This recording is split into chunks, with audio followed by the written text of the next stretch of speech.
Passport, driving licence, ఇతర ఒప్పందాలు renewal చేసినట్టే ప్యాకేజీకి కూడా రెన్యువల్ ఉంటుందని మీకు తెలుసా? మీకు తెలిసే ఉంటుంది, ఖచ్చితంగా తెలిసే ఉంటుంది. ముచ్చుమరిలో 9 ఏళ్ల బాలికను హత్యాచారం చేసి కాలువలో పడేసిన ఘటన నుంచి అన్నమయ్య జిల్లాలో యువతిపై జరిగిన యాసిడ్ దాడి వరకు ఒక్క సంఘటన పైనైనా పవన్ కళ్యాణ్ స్పందించారా? ఆవేశంతో ఊగిపోయారా? జుట్టు సవరించుకుంటూ వార్నింగ్లు ఇచ్చారా? అప్పట్లో ఆయన గారి ఆవేశం చూస్తే వేదికపై నుంచి మైకుతో పాటు కింద పడిపోతారేమో అనిపించేది. మరిప్పుడు సనాతని ధర్మం అంటూ వేషం మార్చి, దుస్తులు మార్చి, నడత మార్చి, ప్రజలను ఏమార్చి దేవాలయాల చుట్టూ ప్రదక్షిణలు చేస్తున్నారు. చేశారు. కూటమి సర్కారు పాలనలో మహిళలకు జరుగుతున్న అన్యాయాలపై ప్రశ్నించకూడదని ఏ సనాతని ధర్మం చెప్పింది? సొంత పార్టీ నాయకుడే లక్ష్మి అనే యువతిని మోసం చేసి డబ్బులు, నగలు దోచేసి రివర్సులో ఆమెపైనే కేసు పడితే ఆమెకు అండగా నిలవద్దని ఏ సనాతని ధర్మం చెప్పింది? నాడు టీడీపీతో మళ్లీ పొత్తు పెట్టుకోవడానికి పెన్ డ్రైవే కారణమన్నారు. ఇప్పుడు కిరణ్ రాయల్ను పార్టీ నుండి సస్పెండ్ చేయకపోవడానికి అదే పెన్ డ్రైవ్ కారణమంటున్నారు. నిజంగా ఇది నిజమా అన్నది సనాతని గారే సమాధానం చెప్పాలి. అంతలా భయపడిపోవడానికి ఆ పెన్ డ్రైవ్లో ఏముందన్నది సనాతని గారే సమాధానం చెప్పాలి. అయ్యా పవన్ కళ్యాణ్ గారు, మొన్ననే కదా నడుము నొప్పితో కేబినెట్ మీటింగ్కు, ఉన్నతాధికారుల సమీక్షా సమావేశానికి రాలేకపోయారు. సీఎం ఫోన్ చేసినా ఫోన్ ఎత్తడానికి చేతులు సహకరించలేదు అన్నారు. ఇంతలోనే ఎన్టీఆర్ ట్రస్ట్ మ్యూజికల్ నైట్లో ఎలా ప్రత్యక్షమయ్యారు? లోకేష్ నుంచి బాలకృష్ణ వరకు అందరి భజనలు ఎలా మునిగిపోయారు? నెల రోజులకు పైగా పరిపాలనకు సంబంధించి దూరంగా ఉంటున్న మీరు ఒక్క రెన్యువల్తో ఫెవికాల్లా వచ్చి నారా కుటుంబానికి అతుక్కుపోయారు. జోరుగులాగు హైలెస్సా అని కోరస్ పాడినా ప్రయోజనం లేనంతగా మీ అభిమానుల ఆత్మగౌరవాన్ని బాలకృష్ణ కాళ్ల దగ్గర పెట్టారు. సనాతని ధర్మం గురించి మాట్లాడితే సరిపోదు సార్. ప్రజలు అడుగుతున్న ఈ ప్రశ్నలకు సమాధానం చెప్పాలి. Question number 1. అన్నమయ్య జిల్లాలో ఓ యువతిపై యాసిడ్ దాడి పోసి కత్తితో దాడి చేస్తే ఎందుకు నోరు తెరిచి ప్రశ్నించలేకపోతున్నావు? Question number 2. యువతిపై యాసిడ్ దాడి చేసిన వాడు టీడీపీ లీడర్ కొడుకని తెలియగానే ఎందుకు సైలెంట్గా ఉండిపోయావు? Question number 3.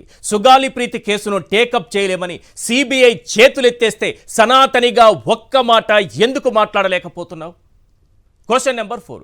ఎన్నికల ముందు మైకు పట్టుకుని ఆవేశంతో ఊగిపోయావే, మరి ఇప్పుడు ఎందుకు ఆ ఆవేశం తెచ్చుకోలేకపోతున్నావు? Question number 5. Sugali Preethi case కోసం నాడు జగన్ సిబిఐకు లేఖ రాస్తే నేడు ఎంక్వైరీ కోసం కేంద్రాన్ని ఎందుకు ఒప్పించలేకపోయావు?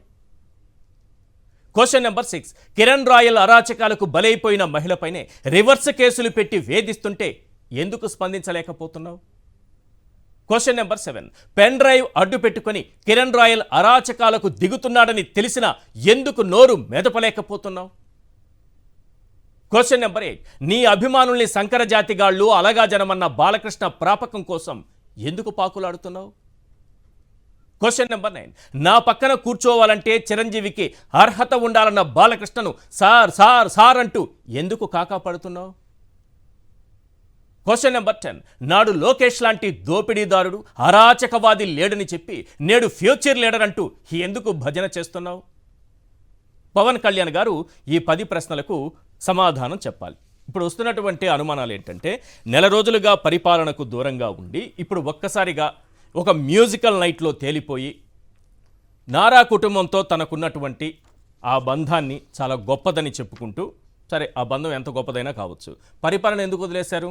చంద్రబాబు నాయుడు గారే కదా క్లియర్గా చెప్పారు, మీ శాఖ పరమ దాన్నేమంటారు అత్యంత వెనుకబాటు అంటే వెనుకబడి ఉంది, మీ పరిపాలనా తీరు పరమ చండాలంగా దరిద్రంగా ఉంది, మీ చేతగానితనం స్పష్టంగా మీ శాఖలో మీ పనితీరులో కనిపిస్తోంది అని చంద్రబాబు గారే కదా చెప్తే దాన్ని ఈనాడు పేపరే కదా ప్రచురించింది.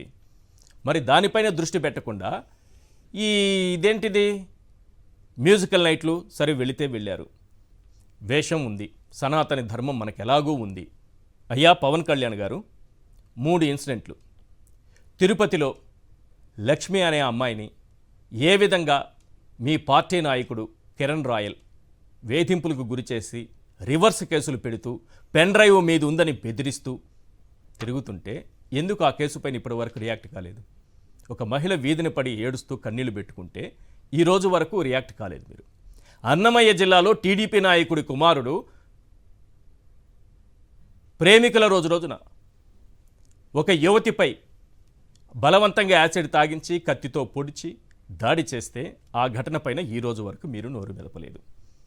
ఇక మీకు అత్యంత ఉపయోగకరమైనటువంటి మీ రాజకీయ అవసరాలకు ఉపయోగపడేటటువంటి సుగాలి ప్రీతి పాపం ఆ చిన్నారి మరణాన్ని అడ్డు పెట్టుకుని మీరు చేయని రాజకీయం అంటూ లేదు.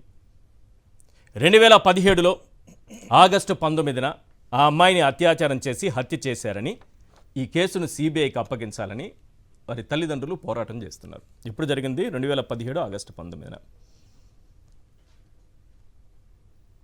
ఆ తల్లిదండ్రులు ఏదో పోరాటం చేశారని చూస్తే 2 ఏళ్లు చంద్రబాబు నాయుడు గారు అధికారంలో ఉన్నారు. చంద్రబాబు నాయుడు గారు ముఖ్యమంత్రిగా ఉన్నప్పుడు మీరు 50 లక్షలు ఇచ్చారే నిన్న ఆ ముఖ్యమంత్రి గారు ఆయనే ముఖ్యమంత్రి గారుగా ఉన్నారు 2017 ఆగస్టు 19న. ఆ డేట్ ఒకసారి చూసుకోండి. ఏ రోజైనా మాట్లాడారా సుగాలి ప్రీతి గురించి? సిబిఐ ఎంక్వైరీకి చంద్రబాబు ఎందుకు ఇవ్వలేదో ప్రశ్నించారా ఏ రోజైనా? అయిపోయింది. జగన్మోహన్ రెడ్డి గారు వచ్చారు, సిబిఐ ఎంక్వైరీకి ఇచ్చారు. ఇవన్నీ పక్కన పెడదాం. ఇప్పుడు సిబిఐ ఏమంటోందంటే ఈ కేసు అంత చట్ట సంక్లిష్టత ఉన్న కేసు కాదు, దీంట్లో ఏమో అంత క్లిష్టమైన పరిస్థితులు ఏమీ లేవు, వాళ్ళని ఆల్రెడీ పట్టుకున్నారు, వాళ్ళకేదో జైలుకి వెళ్ళారు, తర్వాత బెయిల్ పైన వచ్చారు, సిబిఐ చేయాల్సినంత కేసు కాదు ఇది. రెండోది మా దగ్గర అన్ని మానవ వనరులు అంటే మా దగ్గర అంత స్టాఫ్ కూడా లేదు, సిబ్బంది కూడా లేరు, మేము చేయలేము అని చేతులెత్తేసింది. జగన్మోహన్ రెడ్డి గారు సిబిఐ ఎంక్వైరీకి ఇచ్చారు. సిబిఐ ఎంక్వైరీకి ఇవ్వాలంటే డిఎస్పిఏ చట్టంలోని సెక్షన్ 5 ప్రకారం రాష్ట్ర ప్రభుత్వం ఒక నోటిఫికేషన్ ఇవ్వాలి. ఆ చట్టంలోని సెక్షన్ 6 ప్రకారం కేంద్ర ప్రభుత్వం ఒక నోటిఫికేషన్ ఇవ్వాలి. ఈ రెండు వస్తేనే సిబిఐ ఎంటర్ అవుతుంది. కేంద్ర ప్రభుత్వం ఇవ్వలేదు. ఎవరు బాధ్యత తీసుకోవాలి? జగన్మోహన్ రెడ్డి గారు ఇచ్చారు రాష్ట్ర ప్రభుత్వం తరపున. మరి మీరు బీజేపీతో కలిసి ఉంటున్నారు, మరి మీరెందుకు సెక్షన్ 6 ప్రకారం నోటిఫికేషన్ ఇప్పించలేకపోయారు బీజేపీతో కలిసి? ఏమైపోయింది మీ ఊగుడు? మీరు ఊగేది, మీ జుట్టు సవరించుకునేది, మీరు మైకు పట్టి అరిచే విధానం ఈరోజు రావాలి కదా, కేంద్ర ప్రభుత్వాన్ని తిట్టాలి కదా, చంద్రబాబు నాయుడు గారిని తిట్టాలి కదా. మీరు ఊగిపోతుంటే జనం భయపడిపోవాలి, ఆ వేదికపై నుంచి మైక్తో సహా ఎక్కడొచ్చి జనం మధ్యలో పడిపోతారో అని. ఆ స్థాయిలో ఊగిపోవాలి కదా, ఎందుకు ఊగిపోలేదు? ఇప్పుడు సిబిఐ చేతులు ఎత్తేసింది సార్. ఇప్పుడు రాష్ట్ర ప్రజలందరికీ ఒక గొప్ప న్యూస్ ఒకటి అందించబోతున్నా నేను. ఇది అందరూ చూడాలి, అందరూ అర్థం చేసుకోవాలి. ఈ చేతులెత్తేసిన వార్తని ఈనాడు దినపత్రిక సిబిఐ చేతులెత్తేసింది, మేము ఈ కేసుని టేకప్ చేయము అని చెప్పింది. ఈనాడు దినపత్రిక ఈ వార్తను రాస్తే అందరూ పవన్ కళ్యాణ్ని చూస్తారు, అన్ని ముఖాలు రాష్ట్రంలో ఉండే కోటాను కోట్ల ముఖాలన్నీ పవన్ కళ్యాణ్ ముఖం చూస్తాయి, చంద్రబాబు నాయుడు గారి ముఖం చూస్తాయి. వాళ్ళిద్దరి ముఖం చూడకూడదంటే ఈ వార్తని ఎలా రాయాలి? వార్త ఇవ్వాలి, ఇవ్వకుండా ఉండకూడదు, వార్త ఇవ్వాలి. పవన్ కళ్యాణ్కి మట్టి అంటకూడదు, చంద్రబాబు నాయుడు గారికి మట్టి అంటకూడదు. కాబట్టి ఏం రాశారనేది ఒక్కసారి చూపిస్తాను. ఈ దేశ చరిత్రలో ఇంత దరిద్రమైనటువంటి వార్త ఇప్పటి వరకు ఎవ్వరూ చూసి ఉండరు. ఈ దేశ చరిత్రలోనే ఒక జర్నలిజానికి రామోజీరావు గారు ఆత్మ చేసినటువంటి అపచారం ఇది. ఏం రాశారో తెలుసా ఈ వార్తని? మనందరికీ సుగాలి ప్రీతి, సుగాలి ప్రీతి, ఆ అమ్మాయికి జరిగిన అన్యాయం పవన్ కళ్యాణ్ ఊగిపోతారు కదా. ఇక్కడ ఏం రాశారో ఒక్కసారి చదివి వినిపిస్తాను వినండి. కడప జిల్లా దిన్నె దేవరపాడులోని కట్టమంచి రామలింగారెడ్డి ఆశ్రమ పాఠశాలలో 10వ తరగతి చదువుతున్న తమ కుమార్తెపై 2017 ఆగస్టు 19న అత్యాచారం చేసి హత్య చేశారని, ఈ కేసును సిబిఐకి అప్పగించాలంటూ తల్లిదండ్రులు 2019లో హైకోర్టులో వేసిన వ్యాజ్యంలో సిబిఐ తాజాగా కౌంటర్ సమర్పించింది. ఏ కేసులో రామోజీ తాతగారు? ఎందుకు పేరు రాయలేదు అమ్మాయిది సుగాలి ప్రీతి అని? ఏదో కేసు అని ప్రజలు చదివి వదిలిపెట్టేస్తారనుకున్నావా? ఆత్మగారు ఆన్సర్ చేయండి. సుగాలి ప్రీతి పేరు రాయడానికి మీ పెన్ను ఎందుకు సహకరించలేదు? గిరిజన బాలికనా? పవన్ కళ్యాణ్కి చెడ్డ పేరు వస్తుందనా? చంద్రబాబు నాయుడు గారికి చెడ్డ పేరు వస్తుందనా? పేరెందుకు రాయలేదు? పోరాటం చేస్తున్నారు కదా తల్లిదండ్రుల పేరెందుకు రాయలేదు? ఏ కేసో ఎందుకు చెప్పలేదు? ఇలా పేర్లు దాచిపెట్టి వార్తలు రాసే స్థాయికి దిగజారిపోతే దీన్ని జర్నలిజం అంటారా? ఇన్ని రోజులు రాశారు కదా జగన్మోహన్ రెడ్డి గారు అధికారంలో ఉన్నన్ని రోజు సుగాలి ప్రీతి కేసు అని. మరి ఈ రోజు ఎందుకు రాయలేదు? కర్నూలు జిల్లా కేసు అని ఎందుకు రాశారు? కర్నూలు జిల్లాలో ఏ కేసు అనుకోవాలి ప్రజలు? ఇంకా చదువు వినిపిస్తాను చూడండి. సుప్రీంకోర్టు, హైకోర్టు, రాష్ట్ర ప్రభుత్వాలు అప్పగించిన ముఖ్య సున్నిత కేసుల దర్యాప్తులో తమకు పరిమితంగా ఉన్న మానవ వనరులు నిమగ్నమై ఉన్నారని తెలిపింది. ఏది? సిబిఐ. తమకు వనరుల కొరత ఉందని పేర్కొంది. ఈ నేపథ్యంలో విద్యార్థిని మృతి కేసుపై సిబిఐ విచారణ సాధ్యం కాదని వ్యాజ్యాన్ని కొట్టేయాలని సిబిఐ కోరింది. ఎవరా విద్యార్థిని? రామోజీ ఆత్మగారు ఎవరా విద్యార్థిని? మన పవన్ కళ్యాణ్ గారికి రాజకీయ అవసరాలకు ఉపయోగపడే సుగాలి ప్రీతి అని రాయాలి కదా, ఎందుకు ఆ పేరు ఉచ్చరించలేదు మీరు?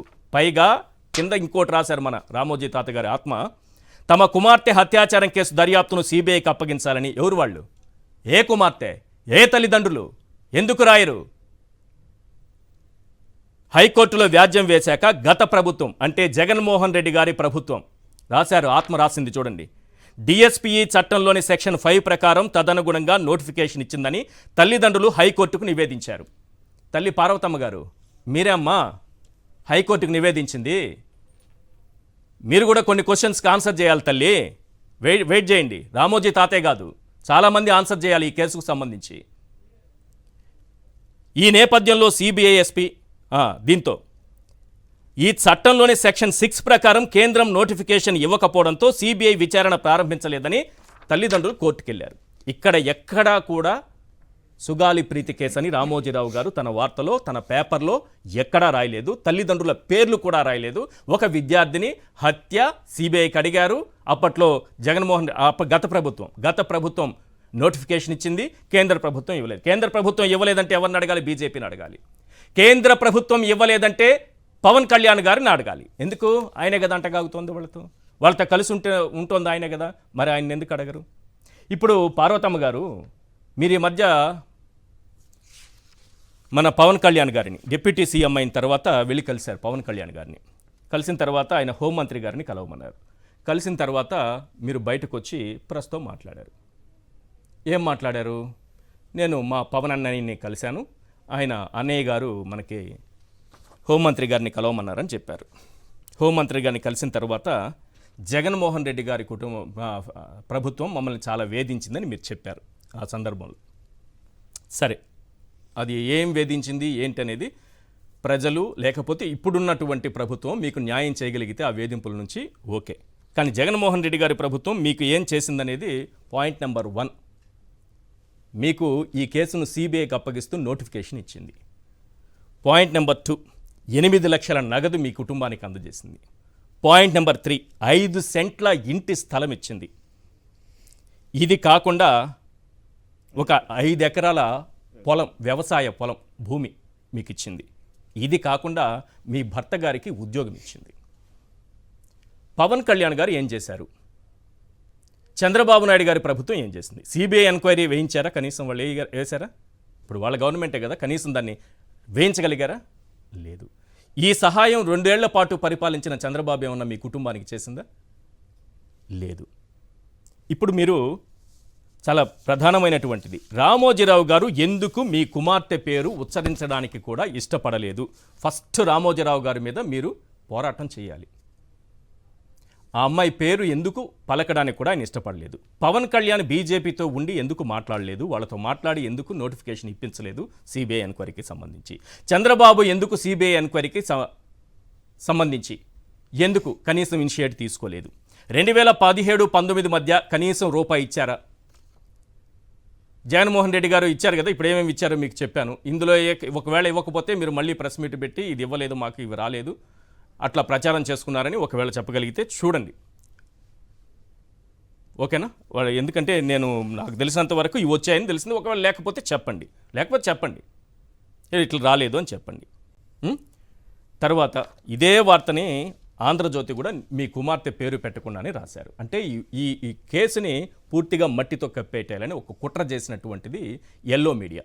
ఇవాళ చర్చలో పాల్గొంటున్నారు కారుమూరి వెంకటరెడ్డి గారు, వైఎస్ఆర్సీపీ జాయింట్ సెక్రటరీ, రామ్నాథ్ గారు సీనియర్ అనలిస్ట్, అలాగే పసుపులేటి సురేష్ గారు వైఎస్ఆర్సీపీ నాయకులు.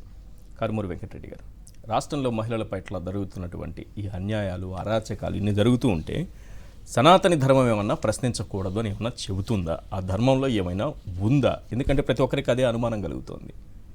ఈరోజు ఈ పవన్ కళ్యాణ్ గారు టేకప్ చేసి రాజకీయ అవసరాలకు వాడుకున్న సుగాలి ప్రీతి కేసును కూడా సిబిఐ చేతులు ఎత్తేసింది. మేము పట్టించుకోము, మేము చేయలేము ఈ కేసుని అని జగన్మోహన్ రెడ్డి గారు ముందు సిబిఐని అభ్యర్థిస్తూ నోటిఫికేషన్ కూడా ఇచ్చారు.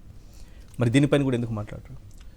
ఈశ్వర్ గారు, ముందుగా మీకు ప్యానెల్లో ఉన్న అందరికీ అట్లానే సాక్షి టీవీ ప్రేక్షకులకు నమస్కారాలు. నాయకుడు మంచివాడైతే కింద గవర్నమెంట్ కూడా మంచిగా నడిచింది. నాయకుడిగా ఉన్నటువంటి ఉప ముఖ్యమంత్రి ఆడవాళ్ళని మోసం చేశాడనేటటువంటి అనేక రకాల ఆరోపణలు, వాస్తవాలు కూడా మనం చూస్తున్నాం. ఎందుకు రేణు దేశాయ్ గారి దగ్గర నుంచి మిగిలిన అనేక మంది మనం ఉండగానే ఇంకోళ్ళతో సహజీవనం అనే మనం ఓపెన్గానే ఉన్నాం. వాళ్ళ ఎమ్మెల్యేలు అట్టానే ఉన్నారు, వాళ్ళ పార్టీలో అధికార ప్రతినిధులు అట్టానే ఉన్నారు. ఇంకా వాళ్ళు ఇంకో మహిళలకు న్యాయం చేసే దాని మీద ఎట్ట మాట్లాడతారు? వాళ్ళు నిజంగా పద్ధతిగా నీతిగా ఉంటే అరే కింద కూడా నీతిగా ఉండమని చెబుతారు. ఇప్పుడు కామరాయలను అడిగారు అనుకోండి, దొండకాయ కామరాయలు అడిగారుగా, దొండకాయ కామరాయలను ఇప్పుడు పవన్ కళ్యాణ్ అడిగితే ఏమంటాడు? నువ్వేమైనా చక్కగున్నావని అడుగుతాడు. నువ్వు సహజీవనం చేస్తే తప్పలేదు, నేను చిన్న లీడర్ సార్, ఈ డిప్యూటీ సీఎం సార్. ఇప్పుడు ఎందుకు నోరెత్తి మాట్లాడతారు? మరి కిరణ్ రాయలు పవన్ కళ్యాణ్ ని ఎదిరించి మాట్లాడాను సార్, ఎందుకనే కదా మాట్లాడారు. ఎందుకు మాట్లాడలేదా నచ్చు, కానీ కిరణ్ రాయలకి భయపడుతున్నారంటే ఎందుకు భయపడాలి? ఏదో లక్ష్మి గారిని అడగాలి, లేదంటే ఆయన ఉన్నాడు ఒక టీవీలో ఇప్పుడు ఆల్రెడీ స్టార్ట్ అయ్యి ఉంటాడు డిబేట్. ఆయన ఒక ఛానల్లో ఉండి 2019లో చెప్పాడు ఒక పెన్ డ్రైవ్ బీజేపీ వాళ్ళ దగ్గర ఉందంట అని. సో వాళ్ళని అడగాలి ఆ పెన్ డ్రైవ్లో ఏముందనేది మాకు అనవసరమైన విషయం. సో మాకు సంబంధం లేదు. కాబట్టి ఒకటైతే క్లియర్గా ఈ ఆంధ్రప్రదేశ్ రాష్ట్రంలో దాదాపుగా 8.5 నెలలుగా ఈ కూటమి ప్రభుత్వం వచ్చిన తర్వాత రోజుకు ఎక్కడో చోట లైంగిక దాడి అయితే కామన్, 2 రోజులకు ఒక అత్యాచారం కామన్, ఓ 4-5 రోజులకి అమ్మాయిలని హత్య చేయటం ఇట్లాంటివి కామన్గా జరిగిపోతూ ఉన్నాయి. సో మనం చూస్తే కొన్ని ఇన్సిడెంట్లు అయితే శవాలు కూడా దొరకనటువంటి పరిస్థితి.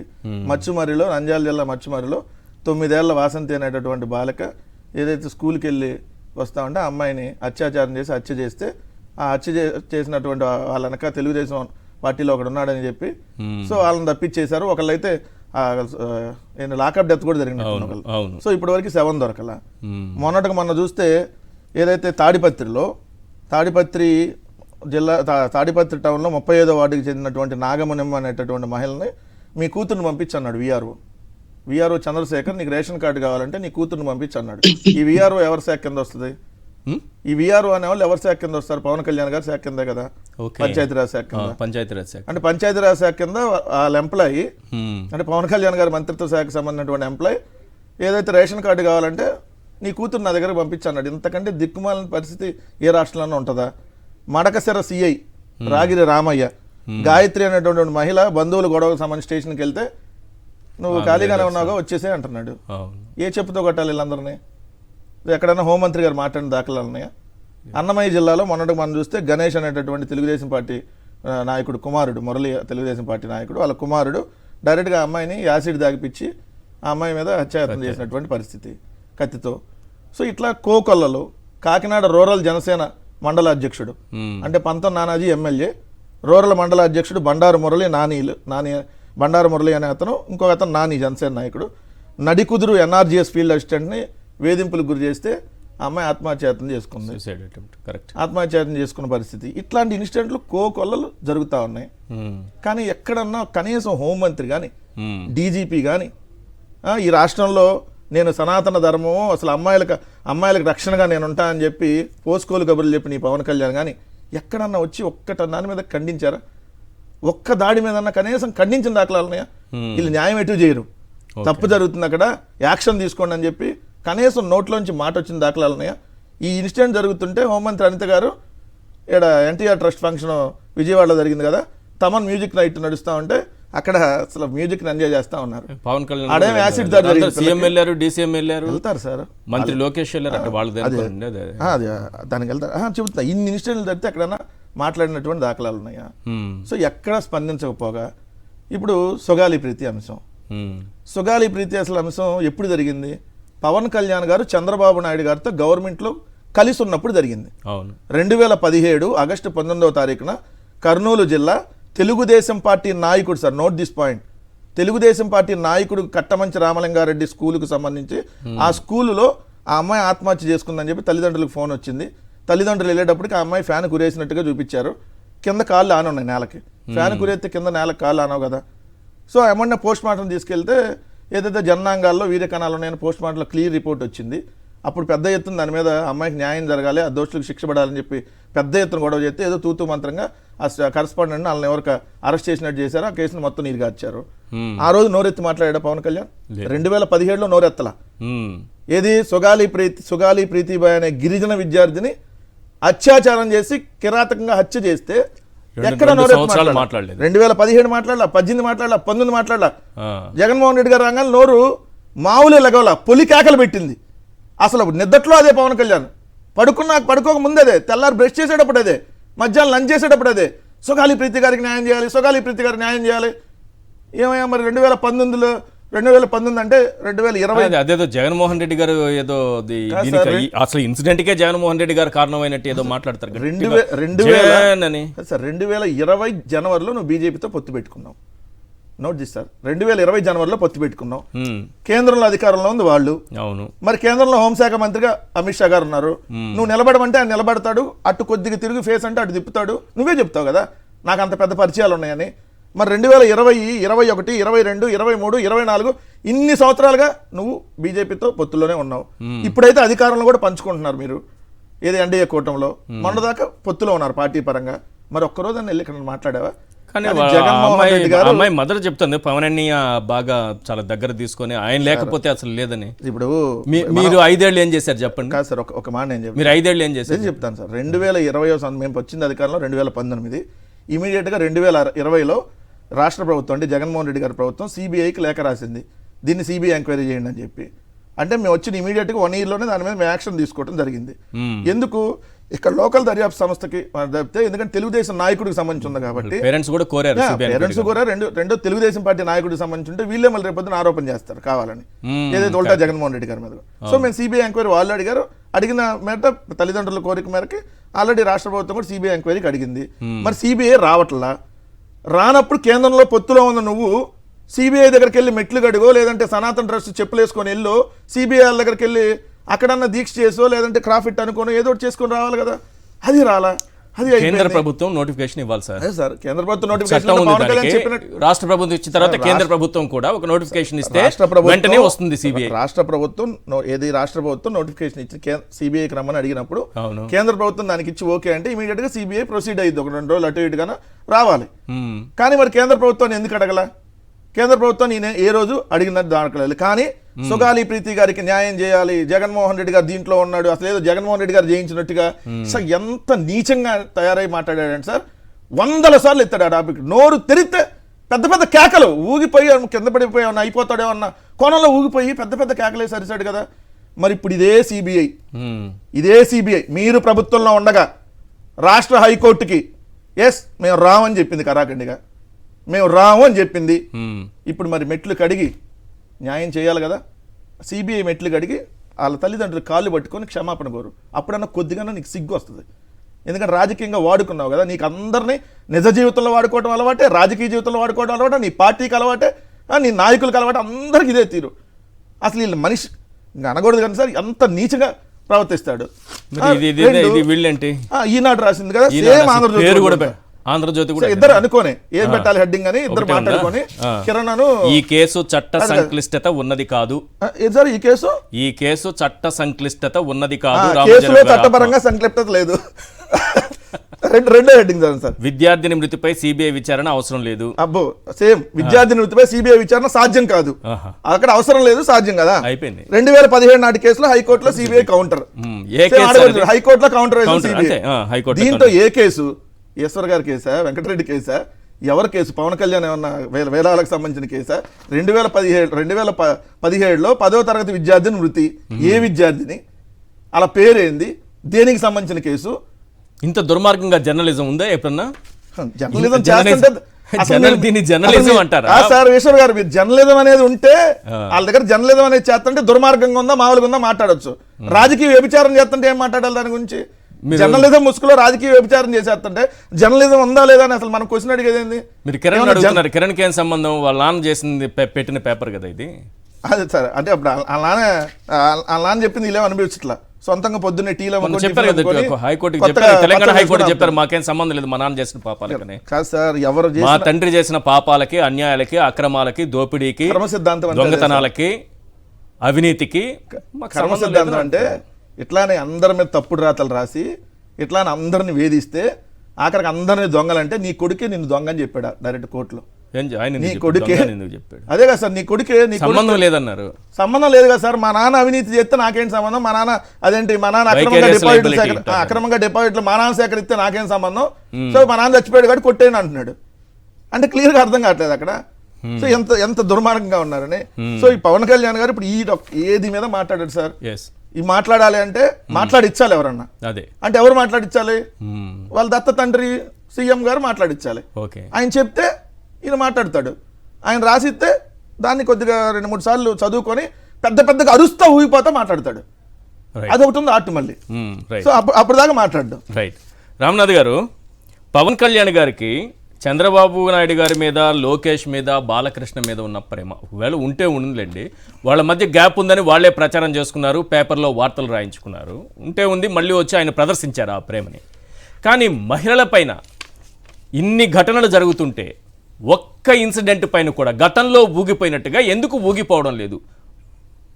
పవన్ కళ్యాణ్లో ఈ మార్పు ఏంటి? ఈశ్వర్ గారు, ఒక విషయం చెప్పాలంటే చంద్రబాబు నాయుడు గారు రాజకీయంగా అవకాశవాది అయితే పవన్ కళ్యాణ్ గారు అంతకుమించి పచ్చి అవకాశవాదిగా మారిపోతున్నారు అన్న దాంట్లో ఎలాంటి అనుమానం లేదు. చంద్రబాబు నాయుడు గారు ఏదైనా ఎన్నికల ముందు హామీలు ఇచ్చినా, మాటలు చెప్పినా, ఆ తర్వాత వాటిని ఎగ్గొట్టే సమయంలో కనీసం ప్రజల్ని కన్విన్స్ చేయడానికి ట్రై చేస్తారు. ఇదిగో నేను ఇందువల్ల చేయలేకపోతున్నాను, నా మోసాన్ని ఇలా అర్థం చేసుకోండి అని చెప్పడానికి ప్రయత్నం చేస్తారు. పవన్ కళ్యాణ్ గారు మాత్రం అసలు అది కూడా చేయడం లేదు, చాలా మౌనంగా ఉంటున్నారు. సరే, ఇవన్నీ ఈయనకు తెలియడం లేదా, అన్ని విషయాల్లోనూ ఇలాగే ఉన్నారా అంటే అలా లేదు. పక్క రాష్ట్రంలో, అంటే దీన్ని మీరు కాస్త సానుకూలంగానే చూడాలి, పక్క రాష్ట్రంలో ఒక ఆలయ పూజారి మీద దాడి జరిగితే పవన్ కళ్యాణ్ గారు ఖండించారు. అవును, వైఎస్ఆర్ కాంగ్రెస్ పార్టీ నాయకులు కూడా వెళ్ళి పరామర్శించారు, చెవిరెడ్డి భాస్కర్ రెడ్డి గారు వెళ్ళారు, అంతా వెళ్ళారు. ప్రతి ఒక్కరూ దాన్ని ఖండించాల్సిందే. కానీ ఈయన డీసీఎం గా ఉన్న సొంత రాష్ట్రంలో ఒక అమ్మాయి మీద యాసిడ్ దాడి జరిగితే స్పందన లేదు. జగన్మోహన్ రెడ్డి ప్రభుత్వాన్ని పడగొట్టడానికి ఒకే 5 అంశాలను వాడారు. లా అండ్ ఆర్డర్ కి సంబంధించి తెలుగుదేశం పార్టీ, జనసేన పార్టీ వాళ్ళు 5 ఏళ్లలో కేవలం ఒక 5-6 ఘటనల్ని పదే రిపీటెడ్ గా ప్రచారం చేస్తూ మొత్తం గవర్నమెంట్ ని పడగొట్టారు. అందులో చాలా విషయాల్లో జగన్మోహన్ రెడ్డి గారికి కానీ ప్రభుత్వానికి కానీ నేరుగా సంబంధం లేని అంశాలను కూడా ప్రస్తావించారు. అందులో సుగాలి ప్రీతి గారి వ్యవహారం కూడా ఒకటి. మీరు గమనిస్తే తొలి రోజుల్లో అధికారంలోకి వచ్చిన తర్వాత కూటమి ప్రభుత్వం కనీసం హోంమంత్రి గారు స్పాట్కు వెళ్ళేవారు, వెంటనే స్పందించేవారు. కానీ ఈ మధ్య అది కూడా చేయడం లేదు. హోంమంత్రి గారు కూడా సైలెంట్ అయిపోయారు. ఎందుకు సైలెంట్ అవుతున్నారంటే వీళ్ళు గాలికి వదిలేశారు రాష్ట్రాన్ని, లా అండ్ ఆర్డర్ని.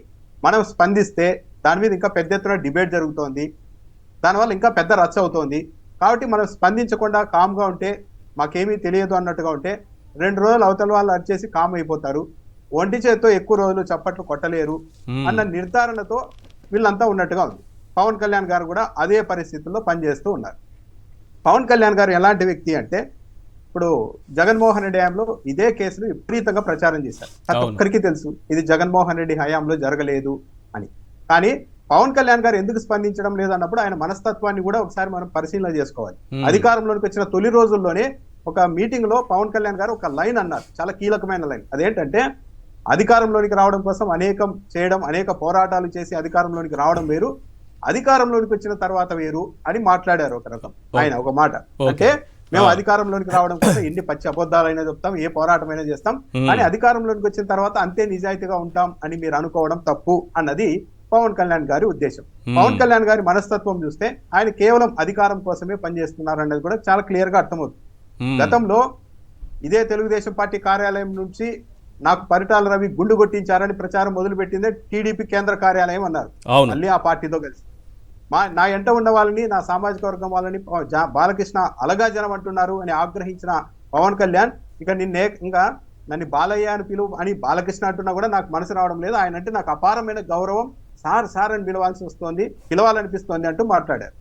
ఇదే నారా లోకేష్ గారు, నా తల్లిని తిట్టించావు నారా లోకేష్, నిన్ను వదిలిపెట్టను అన్న వ్యక్తి కాంప్రమైజ్ అయిపోయారు, వెళ్ళిపోయి నిన్ను ఏమంటున్నారు, భావి ఆంధ్రప్రదేశ్ రూపకర్త అంటూ ఒక బిరుదు కూడా ఇచ్చేశారు లోకేష్ గారికి. అంటే పవన్ కళ్యాణ్ గారు ప్రతిదీ కేవలం రాజకీయం కోసమే చేశారు. ప్రతిపక్షంలో ఉన్నప్పుడు జగన్మోహన్ రెడ్డికి సంబంధించి రకరకాలుగా ప్రచారం చేసి అధికారంలోకి వచ్చారు. ఆయన అధికారమే పరమాధిగా, ఎమ్మెల్యే అవుతే చాలు అనుకున్నారు, ఎమ్మెల్యే అయ్యారు, ఇప్పుడు ఏకంగా డిప్యూటీ సీఎం అయ్యారు. ఒక్కసారి బాలకృష్ణ గారు, తర్వాత పవన్ కళ్యాణ్ గారు, ఆ తర్వాత మళ్ళీ పవన్ కళ్యాణ్ గారు ఏమనేది ఒక్కసారి వాళ్ళు ఏం మాట్లాడారు గతంలో ఎలాగా జనం దీనిపైన ఒక్కసారి వినిపిస్తాను సార్, ఎలాగ ఆ పాయింట్ తీసుకొచ్చారు కాబట్టి ఒక్కసారి ఆ బయట ప్లే చేయండి ప్లీజ్.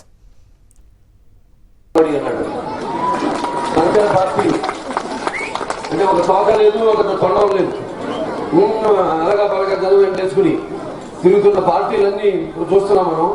సో చరిత్ర తెలుసుకోవాల్సిన అవసరం ఉంది. బాలకృష్ణ గారికి కూడా చెప్తూ ఉన్నాం, మీరు పెద్దలు, ఎన్టీ రామారావు గారి అబ్బాయి మీరు నా దగ్గరికి వచ్చే మా పార్టీకి వచ్చే జనాల్ని మీరు శంకర్ జాతి నా కొడుకులు అలగా జనం అని తిడతా ఉన్నారు. ఎప్పుడు ఆయనను ప్రేమగా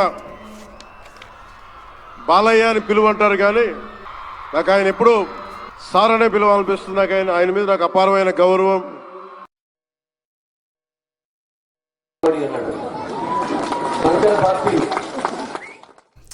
అంటే భవిష్యత్తులో మళ్ళీ బాలకృష్ణ గారు పవన్ కళ్యాణ్ అభిమానుల్ని శంకర జాతిన అని తిట్టకుండా ఉండడం కోసం సార్ అంటున్నారేమో, దాన్ని మనం అర్థం చేసుకోలేకపోతున్నామేమో రామనాథ్ గారు. అలాగేం ఉండదు ఈశ్వర్ గారు. నడిచినంత కాలం నడుస్తారు, ఎదురు తిరిగినప్పుడు చాలా ఉంటుంది. పాపం జనసేన వాళ్ళైతే ఈ మధ్య ఒక వారంలోనే వాళ్ళు హై చూశారు, లో చూశారు. ఎప్పుడైతే ముఖ్యమంత్రి చంద్రబాబు నాయుడు గారు ఫోన్ చేసినా పవన్ కళ్యాణ్ ఫోన్ తీయలేదంట, ముఖ్యమంత్రిని లెక్క చేయలేదంట అన్నప్పుడు జనసేన వాళ్ళు గర్వంగా ఫీల్ అయ్యారు. వాళ్ళ ఛాతీ 55 ఇంచులు దాటిపోయింది. మా నాయకుడు ఏకంగా చంద్రబాబు నాయుడిని ధిక్కరిస్తున్నారు, అది స్టామినా అన్నారు. కానీ మొన్న వెళ్ళేసి మొత్తం 3 తరాలకు విధేయత ప్రకటించేసరికి ఇదేంటి ఇలా అయిపోయారు మా పవన్ కళ్యాణ్, మరి ఇంత విధేయతన.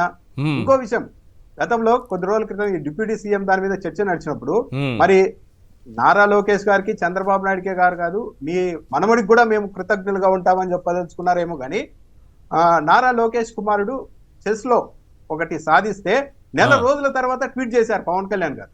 లేటుగా తెలిసిందేం వార్త, లేటుగా అంత డిప్యూటీ సీఎం ఖాతాలోనే పెట్టేశారు.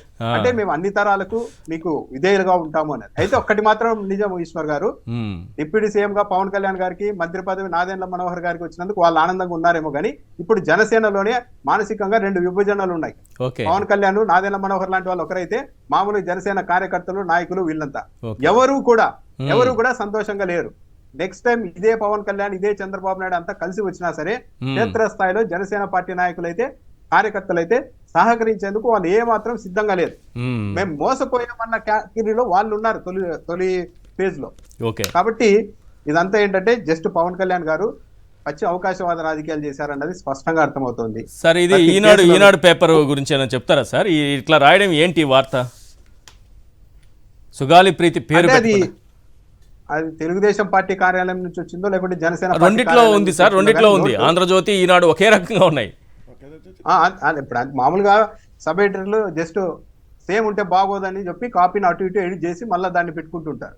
ఆ ప్రయత్నంలో దాదాపు లైన్లన్నీ సేమ్ వచ్చేసాయి. ఇప్పుడు మీడియా కూడా ఏమైపోయిందంటే బహిరంగంగానే వాళ్ళు తిరుగుతున్నారు. తెలుగుదేశం పార్టీ ప్రయోజనాలే మా ప్రయోజనాలు, మాకు కలియుగ వెంకటేశ్వర స్వామి కంటే మా కళ్ళ ముందు కనిపించే చంద్రబాబు నాయుడు గారే మాకు ప్రత్యక్ష దైవం అనే స్థాయికి ఈ మీడియా వెళ్ళిపోయింది.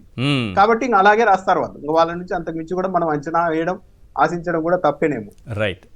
రైట్ సురేష్ గారు, ఏం సార్ ఏం జరుగుతోంది మీ తిరుపతిలో? పాప మా అమ్మాయి ఇప్పటికీ పోరాటం చేస్తూనే ఉంది. ఆల్రెడీ జైపూర్కి వెళ్ళొచ్చింది, జైలుకి వెళ్ళొచ్చింది.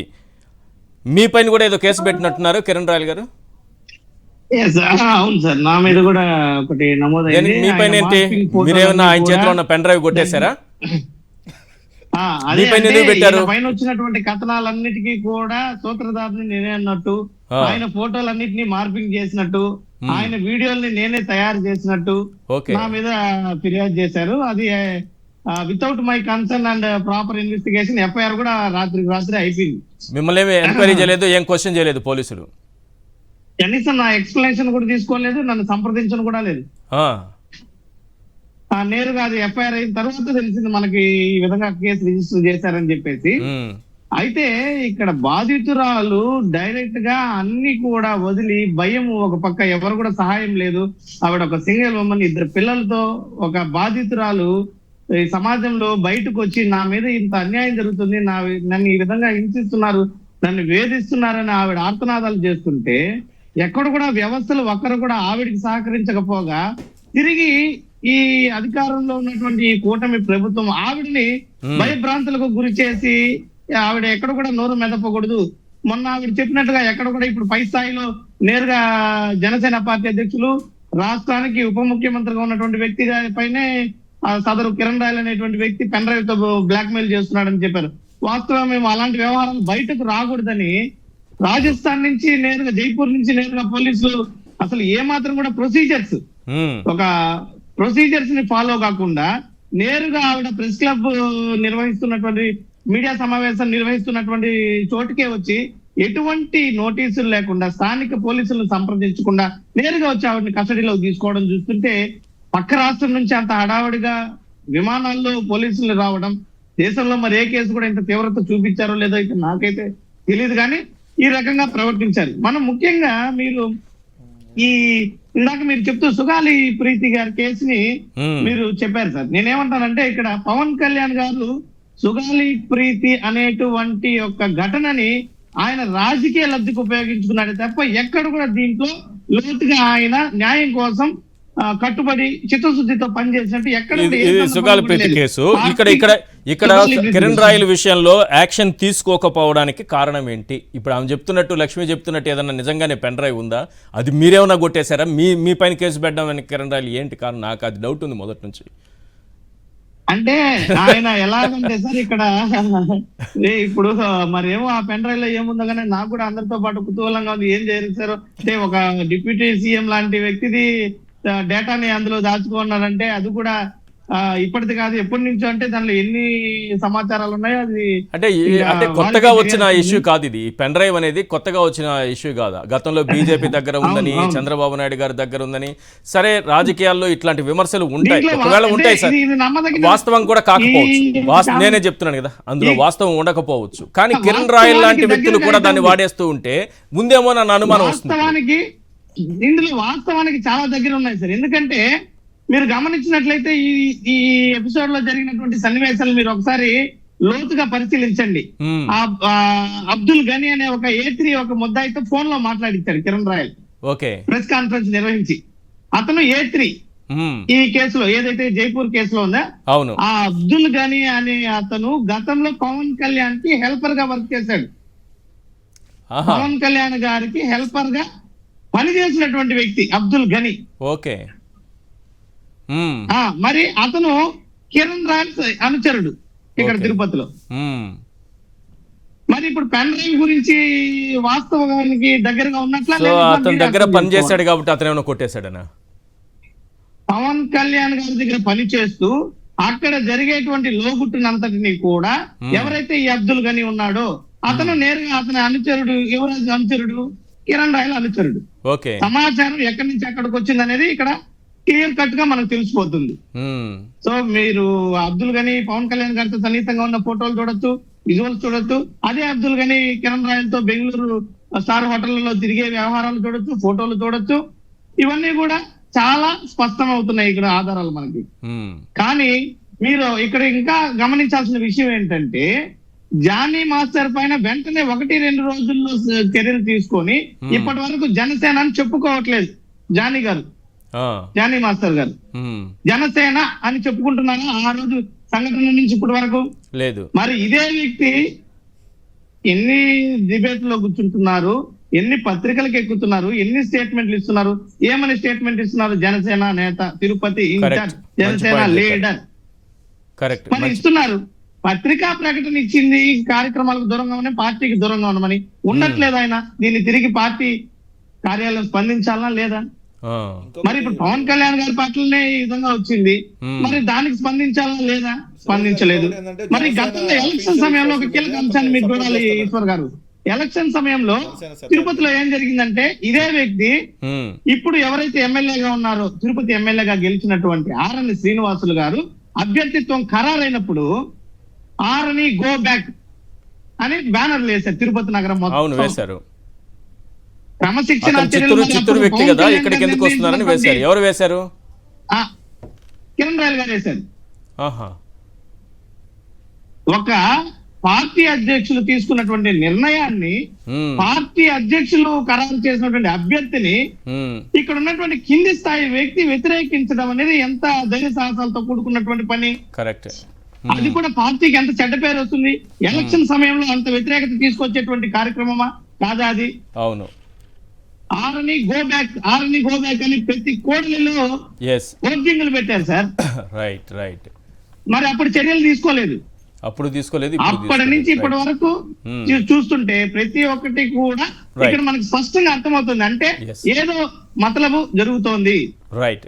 ఈ రకమైనటువంటి విమర్శలకి వాస్తవాలకి దగ్గరున్నదని మనం అనుమానించాల్సినటువంటి పరిస్థితి. Yes. ఇందులో ఎక్కడ కూడా మనకు అనుమానం కలిగేటువంటి పరిస్థితి లేదు. రైట్. మరి పవన్ కళ్యాణ్ గారి వ్యవహార శైలి కూడా ఒకటి చెప్తాను సార్. ఆయనకి కేవలం ఆరోపణలు విమర్శలు చేయడం మాత్రమే తెలుసు, పని చేయడం అయితే ఆయనకు రాదు. నిలకడగా ఉండేటువంటి మనస్తత్వం ఏ మాత్రం కూడా కాదు. ఆయనే చెప్పారు, అధికారంలోకి వచ్చిన వెంటనే మొట్టమొదటిగా తీసుకున్నటువంటి కేసు ఏమని చెప్పారు సార్ ఆయన? అదే చెబుతాం సార్. సుగాలి ప్రీతి గారి కేసు మొట్టమొదటి మన ప్రభుత్వం తీసుకుంటుంది అన్నారు. ఈ రోజు అధికారంలో ఉన్నారు, డిప్యూటీ సీఎం గా ఉన్నారు. సార్ కాళహస్తిలో ఒక జనసేన పార్టీ కార్యకర్త పైన సిఐ ఒక ధర్నా సమయంలో పొరపాటున శాంతి భద్రతల విఘాతం కలిగే సమయంలో పొరపాటున చేసుకున్నారు.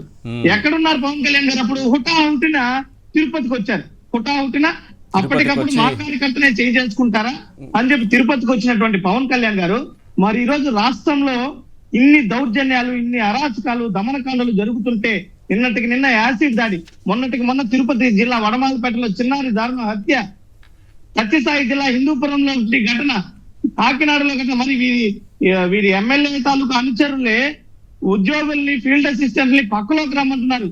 వాలంటీర్ల ద్వారా ఏం చెప్పారు? వాలంటీర్లు ప్రేరేపిస్తున్నారు, అక్రమ సంబంధాలకు ప్రేరేపిస్తున్నారు అన్న మాటలు మాట్లాడినటువంటి పవన్ కళ్యాణ్ గారు ఈ రోజు సాక్షాత్ వాళ్ళ శాసనసభ్యుల అనుచరులు ఫీల్డ్ అసిస్టెంట్ ని పక్కలోకి వస్తామని అడుగుతుంటే ఇవన్నీ కనపడట్లేదు అనేసి రాష్ట్ర ప్రజలు అడుగుతున్నారు సార్. ఇప్పుడు ఎందుకు ఇవన్నీ మనం చెప్పాలంటే ఖచ్చితంగా జగన్మోహన్ రెడ్డి గారు అధికారంలోకి వచ్చిన మొట్టమొదటి 6 నెలల్లోనే పవన్ కళ్యాణ్ ఈ అంశాన్ని ఎత్తి డేట్ కూడా చెప్తాడు. డిసెంబర్ 2, 2019 14 ఏళ్ల బిడ్డను చూస్తే గర్భసంచి నిండా వీర్యం ఉంటే ఆ తల్లి చెప్తుంటే నాకు కన్నీళ్ళు వచ్చా, ఏమి చేయలేని నిస్సహాయత. సినిమాలు అయితే డైలాగులు చెప్పగలం, నిర్జీవితంలో ఏం చేయలేం. జగన్ గారు ఆడబిడ్డను చంపేసిన వాళ్ళ కేసు తీరేంటి? పోలీసులకి రాజకీయ నాయకులు ఆడబిడ్డలు ఉండరా? పోలీసులకి రాజకీయ నాయకులకి ఆడబిడ్డలు ఉండరా? ఇది ఎప్పుడు? డిసెంబర్ 2, 2019. మళ్ళీ ఇమీడియట్ గా వారం రోజుల్లో డిసెంబర్ 8, 2019 సుగాలి ప్రీతి గురించి అసెంబ్లీలో ప్రస్తావించకపోతే జనవరిలో కర్నూలులో రోడ్డు మీదకి వస్తా అయిపోయింది. 2020 ఫిబ్రవరి 12 సామూహిక అత్యాచారం జరిగిందని ప్రాథమిక రిపోర్టులో సైతం నిర్ధారణ అయినా పట్టించుకున్న నాదుడు లేడు. ఇప్పటికైనా చిత్తశుద్ధితో న్యాయం చేయాలి, లేకపోతే ఒకరోజు నిరాహార దీక్ష కూర్చుంటా. దాని తర్వాత మేము అధికారంలోకి వస్తే 100 రోజుల్లో సుగాలి ప్రీతి కుటుంబానికి న్యాయం చేస్తా. అక్టోబర్ 31, 2022.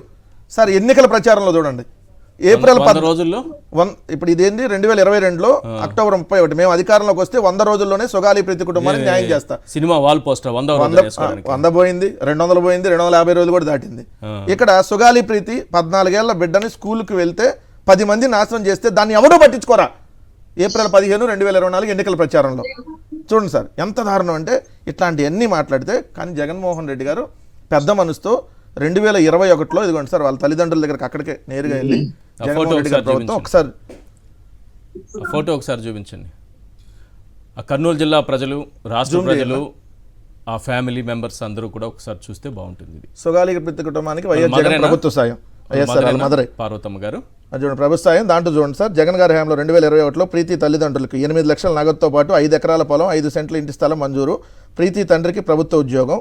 జగన్ ఇచ్చిన హామీ మేరకు అప్పటి కర్నూలు జిల్లా కలెక్టర్ పి కోటేశ్వరరావు ప్రీతి తల్లిదండ్రులు రాజు నాయక్, పార్వతీదేవికి కల్లూరులో 5 సెంట్ల ఇంటి స్థలం, దిన్నెదేవరపాడులో 5 ఎకరాల పొలానికి సంబంధించినటువంటి పట్టాలను అందజేశారు. గుడ్. ఇది జగన్ గారు అధికారంలోకి వచ్చినాక చిత్తశుద్ధితో చేసింది. అట్లానే సిబిఐ ఎంక్వైరీ కూడా వేశారు. ఈ స్టేట్మెంట్ ఇబ్బంది పెట్టింది మీ ప్రభుత్వాన్ని మాట్లాడుతున్నారు. చెప్పిస్తే చెబుతారు సార్, ఏం చేస్తారు, ఎవరికైనా భయాలు ఉంటాయి కదా. పవన్ కళ్యాణ్ ఇప్పుడు వాళ్ళ అధికారం రావచ్చు, ఎవరికైనా అధికారం రావచ్చు, అధికారంలో ఆ పార్టీనే ఉండొచ్చు. బాధితురాలి తల్లి ఆ విధంగా మాట్లాడారంటే పోనీ మాట్లాడినందుకనే న్యాయం జరుగుతుందా? సిబిఐ ఎంక్వైరీ రాబోతుంది. ఎగ్జాంపుల్ సార్ వంశీ గారి ఇష్యూ సంబంధించి ఆయన ఎవరైతే జడ్జి గారి దగ్గరికి వెళ్ళి సత్యవర్ధన్ ఏం చేశారు చూశారు కదా. వాళ్ళ తల్లి దగ్గరికి వాళ్ళ అన్న దగ్గరికి వెళ్ళి మీ మీద కేసులు పెడతాం, మీరు లేదంటే వాళ్ళు మనం కిడ్నాప్ చేశారని కేసు పెట్టమన్నారు. అతను ఎట్లా తీసుకొని వచ్చారు చూశారు కదా బాధితుడిని. సో అది చూసారు. ఇక్కడ చూడండి సార్, ఇది చాలా ఇంపార్టెంట్. ప్రతి ఆడబిడ్డకు పవన్ కళ్యాణ్ గారి స్టేట్మెంట్ అధికారంలోకి వచ్చినాక ప్రతి ఆడపిల్లకు రక్షణ కల్పించడం సాధ్యం కాదు. అధికారంలోకి వచ్చినాక మొన్న నవంబర్ 11, 2024 విద్యార్థులను, మహిళలపై దాడుల్ని సమాజమే ఎదుర్కోవాలి. Very good. విద్యార్థులను ఆత్మరక్షణ విద్యలు నేర్చుకోవాలి. అది చూడండి. సరస్వతి భూముల వ్యవహారంపై చర్యలు చేపడతాం, మీడియాతో డిప్యూటీ సీఎం పవన్ కళ్యాణ్. ఇది చూడండి సార్ ఎంత దారుణం అంటే ప్రతి ఆడపిల్లకు రక్షణ కల్పించడం పోలీసులు సాధ్యం కాదని పవన్ కళ్యాణ్ తేల్చేశాడు. ఆడపిల్లలు, మహిళలు పై దాడులు, అఘాయిత్యాలను సమాజమే ధీటుగా ఎదుర్కోవాలంట. ఇంక ఈ నేను రక్షణ ఏమి న్యాయం చేస్తాడు సార్? ఇప్పుడు చెబుతున్నాడు. అందుకనే కిరణ్ రాయల్ అంటాను మీరే సమర్థంగా ఎదుర్కోండి, లేదంటే మీ మీద కేసులు పెడతాం మేము ప్రభుత్వం అని చెప్పి ఇండైరెక్ట్ గా చెప్పింది. రెండు పవన్ కళ్యాణ్ అంశం, ఎందుకంటే టైం లేదు కదా సార్. ఇప్పుడు ఇన్ని జరుగుతుంటే పవన్ కళ్యాణ్కి ఈ మధ్య జ్వరం వచ్చింది సార్. ఆయనకి నెల నెల జ్వరం వస్తుంది. జ్వరం వస్తుంది మా పాట కూడా ఉంటుంది కదా, ప్రతి నెల జ్వరం. నార్మల్ మనుషులకి అయితే ప్రతి నెల జ్వరాలు రావు సార్. మరి ఏందో ఈయనకి ప్రతి నెల లేదు, ప్రతి 15 రోజులకు ఒకసారి మీరు నుంచి చూడండి. పవన్ కళ్యాణ్కి తీవ్ర అనారోగ్యం, పవన్ కళ్యాణ్కి అదేంటి జ్వరం వచ్చింది. ఈ మధ్య మనం వెన్నునొప్పి అని చెప్పారు నాదెండ్ల మనం. సరే ఓ రోజు ఎన్ను నొప్పి, ఓ రోజు జ్వరము, ఇంకో రోజు ఇంకోటి. మరి బాగా ఎందుకు వస్తుంది? ఎందుకు మరి చూపించుకోవచ్చు కదా, ట్రీట్మెంట్ చేసుకోవచ్చు. సింగపూర్ కూడా వెళ్ళొచ్చాడు మన ఈ మధ్య. సో దానికి మన కార్యక్రమానికి అటెండ్ కాలే. ఏం కార్యక్రమం అది? ముఖ్యమంత్రి చంద్రబాబు నాయుడు గారు రాష్ట్ర సచివాలయంలో మంత్రులు కార్యదర్శులతో సమావేశం నిర్వహించాడు సార్. ఇది కూడా ఈనాడు పత్రికే రాసింది. దాంట్లో ఇది కూడా ఈనాడు 12వ తారీఖు ఫిబ్రవరి 12, 2025 అంటే 11వ తారీఖు సమావేశం జరిగింది. ఆ సమావేశంలో పవన్ కళ్యాణ్ మంత్రిత్వ శాఖకు సంబంధించి ఆ సమీక్ష ప్రారంభం అవుతుంటే ఎమ్మెన్యే పౌర సరఫరాల శాఖ మంత్రి నాదెండ్ల మనోహర్ సార్ పవన్ కళ్యాణ్ రాలేదు, ఎందుకు రాలేదంటే 2 వారాలుగా తీవ్రమైన నడుము నొప్పితో బాధపడుతున్నాడు అని చెప్పాడు. అందుకే సమావేశాన్ని రాలేదన్నాడు. 2-3 రోజుల్లో విధుల్లో హాజరవుతాడని చెప్పేశాడు. చెప్పేయగానే దానికి చంద్రబాబు నాయుడు గారు స్పందిస్తూ ఆయనతో మాట్లాడేందుకు ప్రయత్నించా కానీ దొరకలేదు, ఇప్పుడు ఎలా ఉన్నాడని అడిగాడు. అంటే ముఖ్యమంత్రి అవును ఉప ముఖ్యమంత్రికి ఫోన్ చేస్తే, అంటే ఉప ముఖ్యమంత్రి అంటే లేదు మంత్రి అనుకోండి, అది రాజ్యాంగబద్ధ పదవి. కేబినెట్ లో మంత్రికి ఫోన్ చేస్తే మంత్రి ఫోన్ ఎత్తలేదంట, కాల్ బ్యాక్ కూడా రాలేదంట. ఇది జరిగిన తెల్లారి ఏది సనాతన వేషం వేసుకొని చెప్పులు వేసుకొని దానికి మళ్ళీ దీక్షలో ఆయన ఉన్న కాలే బ్యాక్ తీసుకోలేని పరిస్థితిలో ఉంటే మీరు కాల్ బ్యాక్ చేయాలంటారు ఏంది? అంటే కాల్ తీసుకోలేదు, నోరు తీసుకోవచ్చు కదా సార్. కాల్ బ్యాక్ తీవ్రమైన నడుము నొప్పి చెప్పారు కదా. ఏ తీవ్రమైన నడుము నొప్పి ఉంటే పుణ్యక్షేత్రాలు టూర్లు అని చెప్పి మళ్ళీ ఆ షో చేస్తారా? మీరే చెప్పండి సార్. ఎవడన్నా బాగోపోతే 4 రోజులు రెస్ట్ తీసుకొని వస్తారు. అయిపోగానే నిన్న మళ్ళీ వచ్చేసాడు ఇక్కడికి. మళ్ళీ ఆ సమావేశంలో ఇంకోటి కూడా జరిగింది సార్. అటవీ శాఖ పనితీరుపై అసంతృప్తి వ్యక్తం చేసిన చంద్రబాబు నాయుడు. ఇది ఆంధ్రజ్యోతి. ఓకే, పవన్ కళ్యాణ్ గారి శాఖకు సంబంధించి అంటే భవిష్యత్ ప్రణాళిక లేకుండా వచ్చారంట అటవీ శాఖ. 10th ర్యాంక్ వచ్చింది, బానే వచ్చింది కదా పవన్ కళ్యాణ్. 10 ఇచ్చారు, మరి 20 ఇస్తే ఇంకా రోజు రచ్చడేస్తారని చెప్పి 10 కూడా 10 ఇచ్చారు. అంటే వాళ్ళ మంత్రులకేమో 2-3 శాఖ 2-4 ఇచ్చారు కదా. 10 కాదు, ఎందుకంటే కాదు 10 కాదు. ఆయన ఎన్ని మొత్తం 23, 24 ఉన్నాయా? 24. 24లో 24 ఇవ్వాలి. ఎందుకు ఇవ్వాలి అని అంటే చంద్రబాబు నాయుడు గారు చెప్పిన లెక్క ప్రకారం, ఈనాడు చెప్పిన లెక్క ప్రకారం పంచాయతీరాజ్ గ్రామీణాభివృద్ధి శాఖకు సంబంధించి పెండింగ్లో ఉన్నటువంటి దస్త్రాలు అత్యధికంగా రాష్ట్రంలో 14,140 పెండింగ్లో ఉన్నాయంట ఒక్క పవన్ కళ్యాణ్ శాఖలోనే. మరి ఆయనకి అన్ని దస్త్రాలు పెండింగ్లో ఉంటే లాస్ట్ ర్యాంక్ కదా ఇవ్వాలి. సెకండ్ సాధారణ పరిపాలన శాఖ, 3 రెవెన్యూ, 4 జలవనరులు, 5 హోంశాఖ. ఎక్కువ దస్త్రాలు పెండింగ్లో ఉన్నవి. ఆ లెక్కని తీసుకుంటే పవన్ కళ్యాణ్ ర్యాంక్ 24 ఉండాలి కదా. అంటే 24 ఇస్తే ఇంక రచ్చే కదా సార్. ఇప్పుడు మీరు అందరూ వదులుతారా? రైట్, 10 ఇచ్చారు. రైట్. ఒకసారి రామ్నాథ్ గారు, ఏంటి ఈ సుగాలి ప్రీతి కేసు ఇంకా పూర్తిగా మర్చిపోవాల్సిందేనా? ఈశ్వర్ గారు, పవన్ కళ్యాణ్ గారి స్పందన అయితే చాలా సెలెక్టివ్ గా ఉంది. ఆయనకు అనుకూలమైన అంశాల్లో మాత్రమే ఆయన పర్యటనలు చేస్తున్నారు, స్పందిస్తున్నారు. మరీ ముఖ్యంగా ఎక్కడైనా వైఎస్ఆర్ కాంగ్రెస్ పార్టీ వాళ్ళు తప్పు చేసినా, అందులోనే ఒక సామాజిక వర్గం వాళ్ళు ఎవరైనా తప్పు చేస్తే డైరెక్ట్ గా ఆయన ఎక్కడున్నా అక్కడికి వెళ్ళిపోతారు. కొద్ది రోజుల క్రితం కడపలో ఒక అధికారిని ఒక వైసీపీ నాయకుడు ఏదో చేసుకున్నారని అవమానకరంగా సీఐ లాక్కెళ్లారు. ఆ ఎపిసోడ్ పైన స్పందించేందుకు ఆయన నేరుగా అక్కడికి వెళ్ళారు పవన్ కళ్యాణ్ గారు. పక్క రాష్ట్రాల్లో జరిగే ఘటనల పైన కూడా స్పందిస్తారు. ఏపీలో జరిగే అంశాలపైన మాత్రం ఆయన ఎక్కడా స్పందించడం లేదు. స్పందిస్తే చర్చ అవుతుంది, చర్చ జరగడానికి అవకాశం లేదు, అవకాశం ఇవ్వకూడదు అన్నట్టుగా ఉన్నారు. దాంతో పాటు తిరుమలలో ఈ కిరణ్ రాయలకి సంబంధించి నిజంగానే ఎంత దారుణం అంటే, ఆ ఆడియోలో వచ్చిన వాయిస్ అన్ని చూసిన తర్వాత ఎవరైనా ఒక రాజకీయ పార్టీని నడుపుకోవాలి, కనీసం మనకు కనీస గౌరవం మిగలాలి అనుకున్నప్పుడు వెంటనే సస్పెండ్ చేయడమో కనీసం ఏదో ఒకటి చేస్తారు. కానీ పవన్ కళ్యాణ్ గారు అది కూడా చేయకపోవడం, అదే కిరణ్ రాయల్ ఒక ఛానల్లో కూర్చొని 2వ రోజే అసలు జనసేన అనే పార్టీ నన్ను దూరమే చేసుకోదు, జనసేన పార్టీ ఎట్టి పరిస్థితుల్లో వదులుకోదు, 100కు 100% నేను చెప్తూ ఉన్నాను, ఇదే లెటర్ హెడ్ మీద కిరణ్ రాయల్ మంచి వ్యక్తి అని జనసేన పార్టీ లెటర్ హెడ్ మీదే నేను తెచ్చుకుంటాను చూడండి అని అంత కాన్ఫిడెంట్ గా చెప్పారు. అంటే అవునా, ఏదో పవన్ కళ్యాణ్ తనని ఏమీ చేయలేరు మరి ఏమో చెప్పాలంటే పరిస్థితులు బట్టి చూస్తుంటే నమ్మాల్సి వస్తుంది. ఏమన్నా ఎవిడెన్స్ ఉన్నాయేమో. ఇంకా ఇప్పుడు ఇందాక సురేష్ గారు చెప్పినట్లు పవన్ కళ్యాణ్ గారి దగ్గర పనిచేసిన వ్యక్తి ఇప్పుడు ఈయనతో ఉన్నారు, ఈయనే అక్కడ జైపూర్ లో కేసులో కూడా ఉన్నారు. ఇవన్నీ ఉన్నప్పుడు మరి ఏమన్నా ఎవిడెన్స్ ఉన్నాయేమో. పైగా పవన్ కళ్యాణ్ గారి మీద ఇలాంటి అలిగేషన్స్ ఉన్నాయి. బీజేపీకి సంబంధించిన సినీ పరిశ్రమకు చెందిన చిట్టిబాబు గారే చెప్పారు పవన్ కళ్యాణ్ మీద చర్యలు తీసుకోవాల్సిందిగా కూడా అప్పట్లో ఒక పార్వతీ మిల్టన్ అనే హీరోయిన్ ఫిర్యాదు చేశారు అని. ఆయనకు స్నేహితుడిగా ఉన్న త్రివిక్రమ్ శ్రీనివాస్ మీద అయితే ప్రతి 3 నెలలకోసారి ఆమె రిమైండ్ చేస్తూనే ఉంది పంజాబ్ రెడ్డి, చర్యలు తీసుకోరు ఎందుకు అని. ఇవన్నీ బ్యాక్గ్రౌండ్ లో ఉన్నప్పుడు చర్యలు తీసుకోవడం ఎలా? పైగా కిరణ్ రాయల్ అనే వ్యక్తి ఏకంగా తిరుమల శ్రీవారికి సంబంధించిన పట్టు వస్త్రాన్ని చెన్నై నళిని సిల్క్స్కి వెళ్ళి అక్కడ కొనుగోలు చేసి రాత్రి అంటే ఇంట్లో పెట్టుకొని పసుపు కుంకుమ జల్లి గంధం జల్లి పెద్ద పెద్ద వాళ్ళందరికీ అమ్మేస్తున్నాడు. శాశ్వతాలని చెప్పి ఇది కూడా ఒక పెద్ద అలిగేషన్. ఒక మాజీ మంత్రికి సంబంధించిన సమీప బంధువుని కూడా బ్లాక్ మెయిల్ చేసి బెదిరించాడు. రైట్ ఇన్ని ఎవిడెన్స్ ఉన్నా కూడా అన్ని మాటలు ఆడియోలో వినపడుతున్నా చర్యలు తీసుకోవడం లేదు అంటే something. Right right thank you sir. Ramnath గారు చర్చలో పాల్గొన్నందుకు, సురేష్ గారు థ్యాంక్ యూ, కారుమూరి వెంకటరెడ్డి గారు thank you so much sir. ఇది వాటి చర్చా కార్యక్రమం చూస్తూనే ఉండండి సాక్షి టీవీ.